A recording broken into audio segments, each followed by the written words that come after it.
Nosso tema hoje é logística de alimentos, como garantir o abastecimento. A ideia deste webinar é passar algumas informações básicas sobre a logística de alimentos, evidentemente abrangendo, né, o que é possível aqui no tempo de cerca de 10, 11, 12 minutos. Né? Falar sobre logística de abastecimento aí da parte de alimentos é realmente um tema muito extenso, né? A gente pode ver aqui pela própria visão aqui compacta, que eu até procurei dar, da supply chain alimentar, né? A gente pode classificar em pelo menos 4 níveis de evolução da cadeia, né? Desde a origem até o consumo, tá?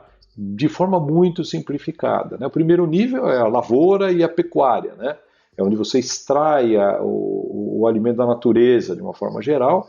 Segundo nível, uma industrialização, processamento, né? Terceiro nível, a distribuição, então a gente tem lá os entrepostos, principalmente os centros de distribuição, e o quarto nível é a parte final da cadeia, onde você já está no pré-consumo, né? Então você tem lá o varejo, né? O supermercado, os mercadinhos, os locais aí das feiras ao ar livre, e os restaurantes, né, onde basicamente de lá o produto ou vai para casa para ser preparado ou já vai ser consumido diretamente no restaurante. O nosso webinar aqui vai falar mais dos níveis 3 e 4, né, que são mais a parte lá da distribuição e depois do pré-consumo. Tá? A gente não vai entrar hoje no âmbito aqui, por exemplo, do nível 1 e 2, que está falando ali da toda a parte né, do agronegócio, é muito extenso, vai ter uma logística extremamente complexa, tá?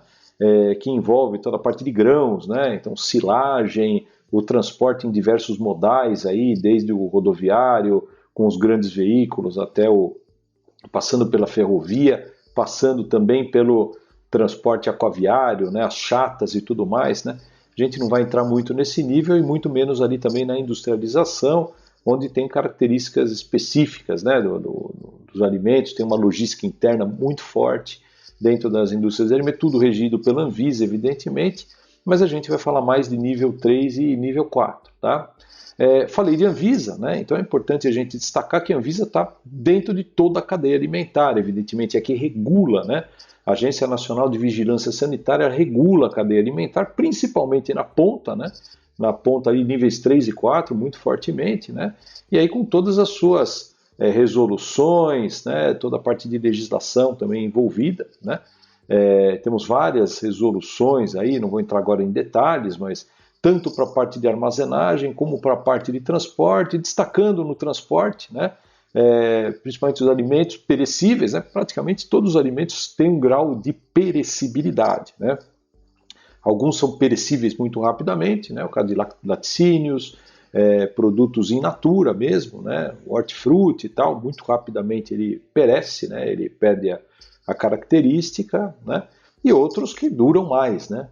Produtos aí enlatados, tal, tem também uma perecibilidade talvez de alguns anos até, 1, 2, 3 anos, né? Mas também perecem, né? De qualquer modo, então a gente tem essas legislações que vão atacar sobre esse ponto, né? Sobre a segurança alimentar, em termos do produto e de suas características, não estar contaminado, né? Não estar contaminado do próprio produto, não estar contaminado em si, né? Internamente, ou mesmo a contaminação externa, que é caso de dedetização, desratização, obrigatórias aí para os veículos, né? Na parte de armazenagem, e principalmente aí níveis 3 e 4, que a gente comentou, centros de distribuição e tudo mais, né? Dali para o varejo, né? São 3 pontos principais aí que as resoluções da Anvisa e a legislação cuidam, tá? De uma forma muito resumida, né? As legislações têm pontos detalhadíssimos, né? Instalações, você tem que ter pisos, condições construtivas, conforme o checklist da RDC 275, né? Nesse checklist você pode ver claramente todas as indicações, né? Então, para que você garanta a segurança alimentar nesses ambientes de produção e principalmente de armazenagem. Tá? Então você tem, por exemplo, a questão do isolamento dos ambientes internos com os ambientes externos. Né? Isso é muito importante porque evita a contaminação externa para o ambiente interno, né? Pó, micro-organismos, né? E tudo mais que pode contaminar um produto em armazém ou em fabricação. Né? Da mesma forma, cuida-se das facilidades aí de limpeza, desinfecção, manter a higiene, né, preservação de temperatura e manutenção de ambientes adequados. Então, toda uma norma de instalações, né? Você vai fazer lá um centro de distribuição para alimentos, você vai ter que respeitar todas essas normas e resoluções aí da Anvisa. Tá? Parte de estoque, né? A garantia de FIFO e de FEFO. Né? FIFO, que é o primeiro que entra, primeiro que sai. Né? Né? A gente sabe que itens muito perecíveis precisam ter um controle de giro rápido, senão você acaba esquecendo um produto, né? E quando vai ver, o produto já está vencido. E principalmente o FEFO, que é o primeiro que expira, primeiro que sai. E aí, muito importante, então, os controles, né? Através de sistemas WMS e da própria logística, né? Do layout também desenhado para isso. Né?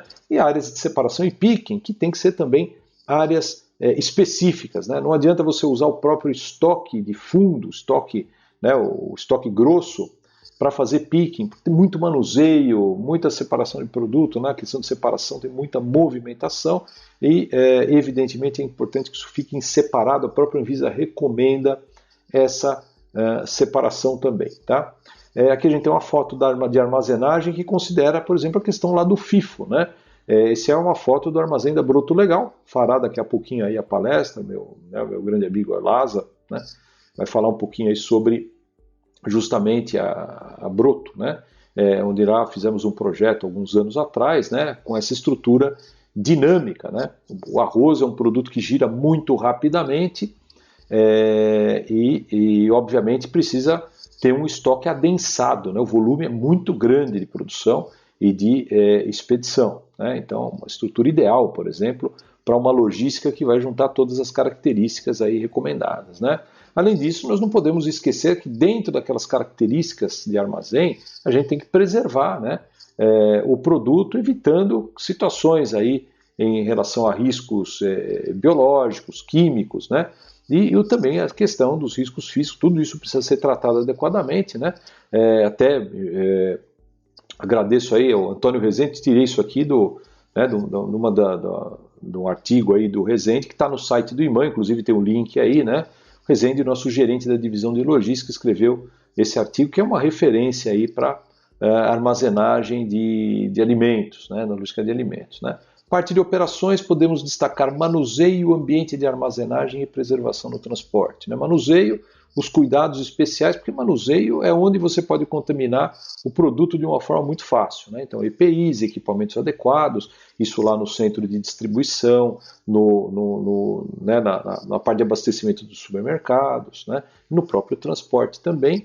O ambiente de armazenagem, que tem que ter todas as condições de preservação, ventilação, higienização e temperatura. Né? Então, você tem lá os ambientes refrigerados, né, que podem ser congelados, resfriados, etc. E a preservação no transporte é fundamental porque essa é a parte mais vulnerável. Né?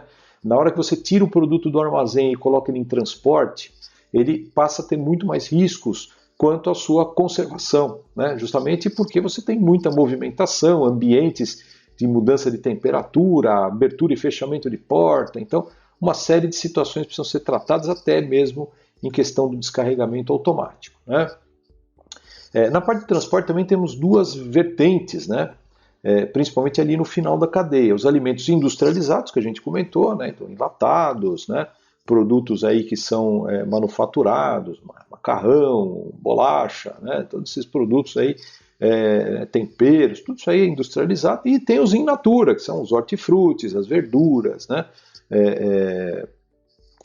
Carnes, né, algumas carnes também, e as condições são diferentes para cada um desses tipos de produto. Industrializados tem monitoramento de temperatura, né, para os resfriados e congelados, você tem uma série de características, e os in natura tem que preservar as condições nos quais foram extraídos da natureza também. Então isso é importante, e a própria Anvisa acaba regulando essa situação. Né? Outro aspecto importante que nós não podemos deixar de falar são sobre as embalagens, né? E as embalagens na parte de alimentos, elas são múltipla função. Né?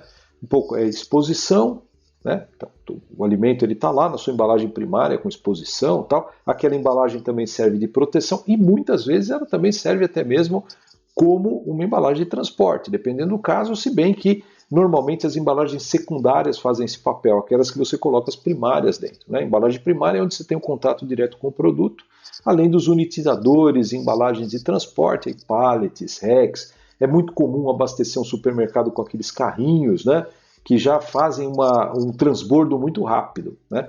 Então isso também é muito importante considerar, porque todos esses aspectos preservam bem melhor os produtos, além do transporte, evidentemente, de longa distância, né? Se você vai abastecer, por exemplo, um centro de distribuição mais distante ou um varejo mais distante, até a carga vai containerizada, exportação, e aí você tem os tipos de containers. Esse é mais um ponto que a gente extraiu ali também do nosso amigo Antônio Carlos Rezende, né? Daquele mesmo artigo lá, né? E para a gente finalizar, né? Nossa ideia aqui era 10 minutos, estou até passando um pouquinho de 10 minutos, falar sobre justamente a logística de alimentos, né? Que tem basicamente a função de garantir aí o processo, né, de forma adequada. Então, equipamentos, instalações, tecnologias são todas muito importantes, seguindo regulamentações de legislação e de Anvisa, né? Precisa estar isso tudo alinhado, né? E ao mesmo tempo todas as ações logísticas que são importantes também para foco operacional, para produtividade e até mesmo para redução de custos, tá?